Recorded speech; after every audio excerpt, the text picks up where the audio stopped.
Hello, and welcome to the latest episode of the Low Budget Review Show. I am your host, Eric Smith, and today is a retro review. I'm talking about Crib by Harold Lee Friedman from Pocketbooks. Look at that spine, all bent out of shape, so you know I got this book used. But look at that great cover. What do we got? Holy moly, look at that. Spooky stuff. All right, Crib is about a young woman named Joni Lawrence. And she's got a husband. She's got a 6-month-old baby named Steven. She's a former model. She loves being a mom. Her marriage is having some problems. Her old manager, I think he's her manager, wants her to come back to work. And then her baby dies. 6-month-old Steven dies in the crib. It's diagnosed as SIDS. But Joni's not accepting that, and some weird things start happening. And that's the nutshell. That's all I'm going to give you. It's not exactly what it says on the back of the book, although I haven't given away anything that's not on the back of the book. But, right off the bat, well, first of all, for the too long didn't watch crowd, I give this 3.5 out of 5 stars. Gave it 3 on Goodreads, because you can't do halves. But I liked it. I didn't want to put it up at 4, which is I really liked it.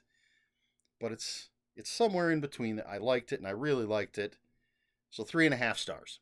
There you go. Now, if you read the back cover copy, I think it's a red herring. Some of the things it says on here don't, in my opinion, accurately convey what this book is. Just wanted to put that out there. Now, as far as it goes, this is a well-written and I felt very interesting book. We're introduced to Joni and her situation. Her husband, she got the baby. They've got a nanny that helps take care of the baby. We learn about her being she was a model. She's trying to get that body back, but she's got some stretch marks. But her manager, if that's what he is, or agent maybe, wants her back, already has a company that wants to work with her, and then tragedy strikes. And all of this is just in the beginning of the story, because then it goes into Joni's grief, and I think that the author does a good job of exploring that grief. I've never lost a child, so I can't say exactly how accurate it is, but it seemed accurate to me. And then, we get these weird things that start happening, and I think that the story does a good job of making us question whether or not these things that are happening are actually happening, or if they're a product of Joni's grief. And so you have that ambiguity. But we also have, interspersed in basically Joni's story, we do have things that are telling us, the reader, things that the characters don't know. But there's still tons of ambiguity. It's a huge mystery. It's... All right, I'm going to make a comparison. I don't think this could be considered a spoiler. It might be. But, while this, and if you read the back cover, might make you think this is a straight-up horror story, I would say it's more along the lines of a medical thriller, like Robin Cook, something along the lines of Coma. And maybe that is a spoiler, but I mean the central issue here is, and it's not a spoiler, Joni trying to figure out why her baby died. So let me know if you think what I've said is a spoiler. But anyway, I think it's very well written. I felt very compelled while I was reading it. I wanted to know what was going on. as again, we the reader are getting hints of certain things that the characters aren't aware of, and so that pulls you in, it pulls you along. Again, are these things that Joni is experiencing, are they real? Are they simply a product of her grief? That pulls you along, and we meet other characters. We find out other things that it's breadcrumbs that's making us follow the trail. And I do think the author does a very good job at that. Um, there's a couple of questionable things, in my opinion. Not going to talk about them because they would definitely be spoilers. But one thing in particular that I felt didn't make sense, but overall, I think it's a very well written, very easy to read story, a very interesting story. I like the characters, whether they're the characters we're supposed to like, the characters that we're maybe not supposed to like. Nobody in here is a perfect person, which is always nice. Realistic characters are very important, and it there's aside from the back cover copy, there are some sort of red herrings that we're going to be fed along the way, which again can't go into without spoilers.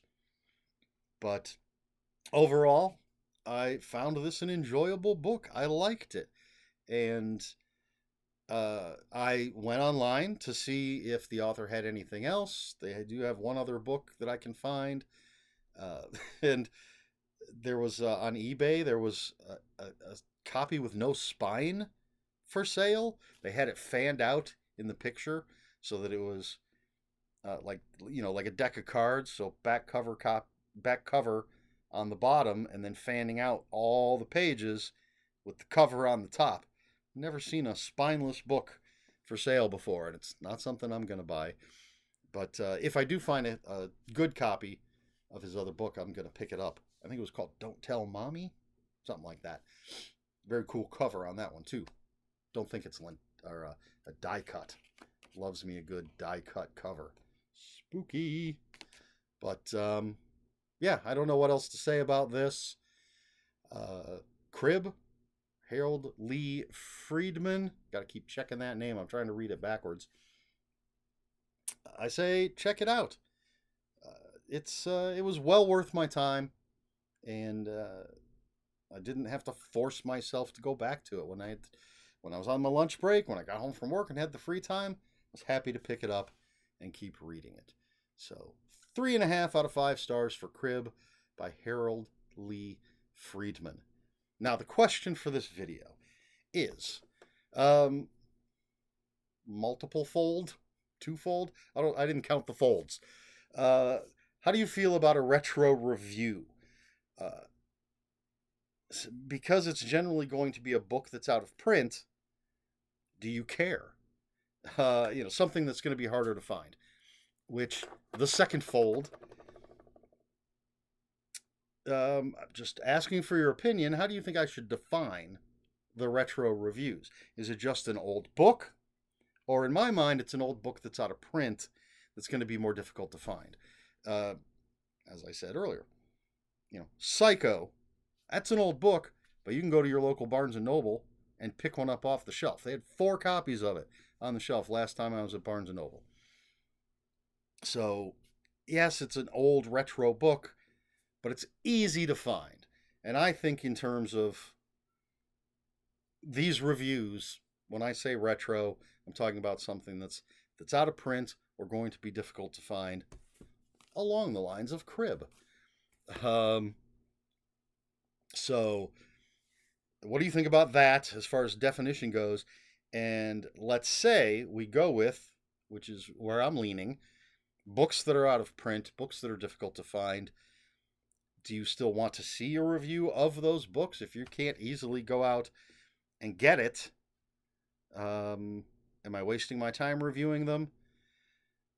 This is a warning, not a threat, but I have a ton of old books that are out of print and stuff that I want to read, and if I'm not reviewing them, then you're going to be missing reviews. Or there's going to be... I'm not going to have enough reviews to post as often as I do. I try to keep up so I don't miss, I put them up on Monday and Friday. I try to make sure I have something for every Monday and Friday. But if I'm not reviewing old books that you can't find, then, I'm gonna end up missing days. Just saying. um, but although I suppose a lot of these might be available digitally, I don't know. I don't really look at that because I don't do digital a lot. And I obviously have this book, so I'm not looking to see if it's available on digital. Anyway, what are your thoughts on all this? On retro stuff? Are the reviews worth it? Should I just call it retro if it's out of print? Um, I had another thing and then I forgot what it was. So I guess it must not have been very important. Let me know all your thoughts on retro reviews in the comments below. If you have any comments, questions, or corrections, please put those in the comments below. Comments are open for spoilers. Just post a spoiler warning. We try to be polite here at the Low Budget Review Show. Please like, share, and subscribe. If you care to follow me on other social media, my Twitter is at Ronan5757. My Instagram, where I post pictures of books, comic books, board games, and fuzzy animals, is Eric Smith5757. That's Eric with a K, ERIKSMITH 5757. And on Blue Sky, I am at EL Smith. That's all I've got for you. This has been the Low Budget Review Show. I have been Eric Smith. Until next time, read more books.